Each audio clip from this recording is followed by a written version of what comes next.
Welcome, everyone. You've reached Grandma Mo, and we've had some things happen this week, so wanted to do another video and just talk a little bit. We have some WNBA stuff, and it looks like here they just posted that Candace Parker and Elena Delladonne have been announced as candidates into the Hall of Fame, Naismith Basketball Hall of Fame. So that's cool.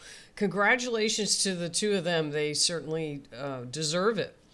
So the other thing that has happened in the WNBA was earlier this week, the Players Association announced that they had voted to strike if something doesn't improve with the offer that the WNBA has given them.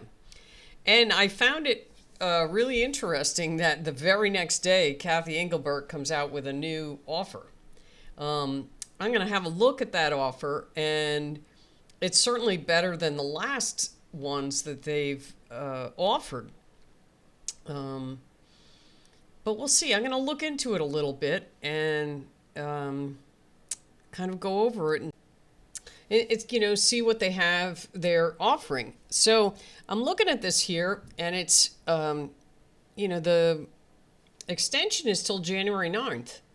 So, it's funny. I've seen it. I was watching Dan Le Batard, and there was a guy on there. I've never seen him before, but he was thinking that they are going to he thinks that the WNBA could dissolve. Which that would be really sad for everybody involved if it were to come to that. I would hope that the owners and the players and coaches and everybody involved would see the benefit of, coming to some sort of agreement. These things can get pretty messy sometimes, and just some people's attitudes about it. It's like, oh, like he was talking about, oh, the women are demanding everything right now. Well, hello. They've, gotten breadcrumbs for 27 years. It's about time they, had a leg to stand on. And,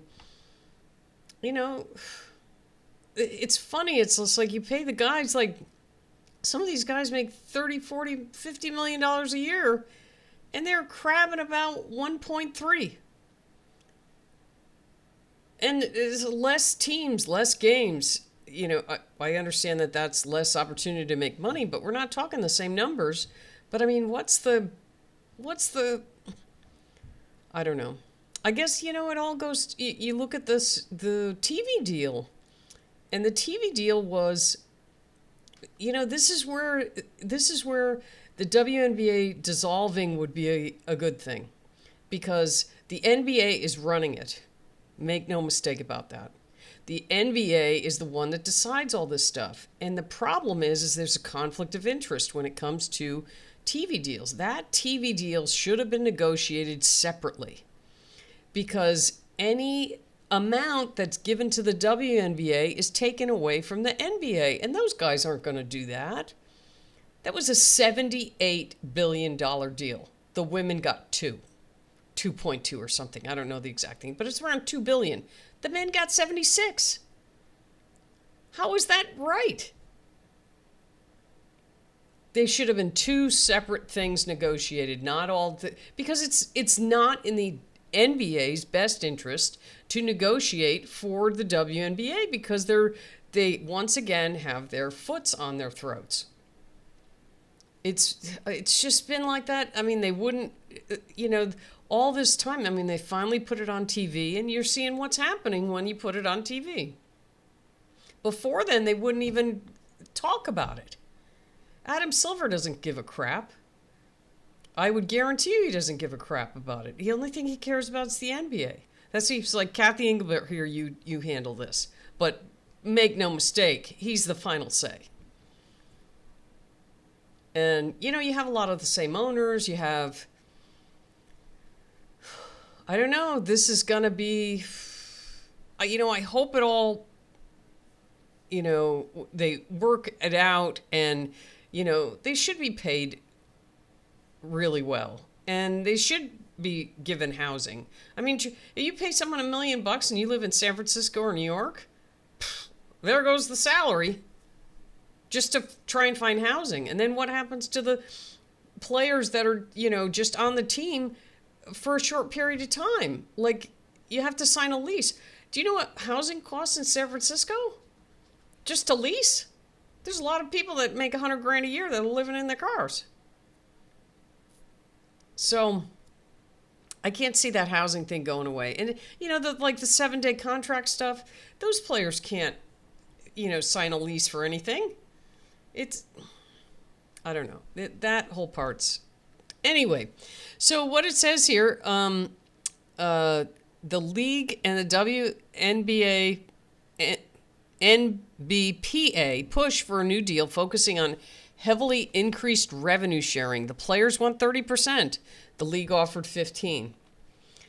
Better salaries. The league proposal is now up to $1.3 million. And as the players keep pushing, that number keeps going up, which is good. It's good. That would be the max, and then $500K average. Improved benefits, personal leave, health, and managing the 2026 season's start and schedule. The players recently authorized a strike if needed. So the league knows that, hey, we're prepared to strike. The players have options now, and that should be scaring the administration in the WNBA, because you have Unrivaled and you have this Project B. I don't know much about Project B. I just know it's like tournaments for, I don't know how long it goes, but I haven't read up too much on that. But anyway, it looked like they, let's see here. But at least they can, the thing that I'm liking is that at least every time they come around, the WNBA is coming up with higher amounts. And so they got to be getting closer. That revenue sharing is, there was a period of time when they first started, you'd get teams and you couldn't even buy gear. They weren't even selling it. It's like you'd be looking for, I remember when the Sacramento Monarchs were in, you couldn't find gear anywhere. Or you really had to search. And it's like, well, how much money are you losing on that stuff? That you don't have it available. I mean, it's a lot better now, but it's still not, I don't know. Anyway, so those are some things that are happening. And I, for one, I miss watching ball. I mean, I've been watching some college stuff, but they're hit and miss. I don't have ESPN. So I catch stuff on YouTube. And, that's fine and stuff. But, Unrivaled's about to start, so we're going to be covering that. And Unrivaled's it's a real set schedule. So it's Friday, Saturday, Sunday, and Monday they play, which will be really cool. There's 8 teams. That ought to be great. I mean, I can't wait for it. There was a clip of Dominique Malonga and Paige Becker's. Paige just threw her an alley-oop and Malonga dunked it. Watching Dominique Malonga's growth over this past season, she's going to be a problem. She's going to be a huge problem for the other players.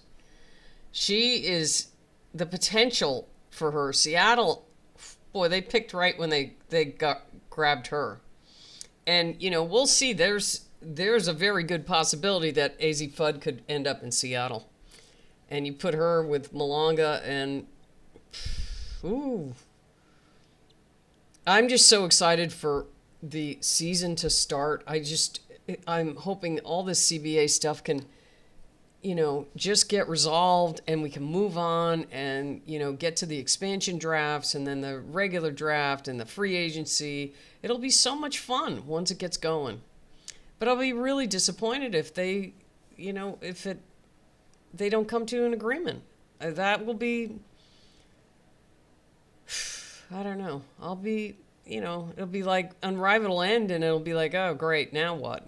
I was really disappointed when the WNBA ended. I was really sad. It was like going through withdrawals. It was so much fun this past season.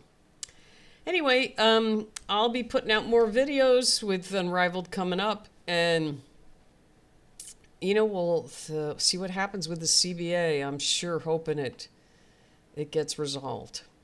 Okay, so hopefully you're looking forward to Unrivaled as much as I am, and we'll be seeing you.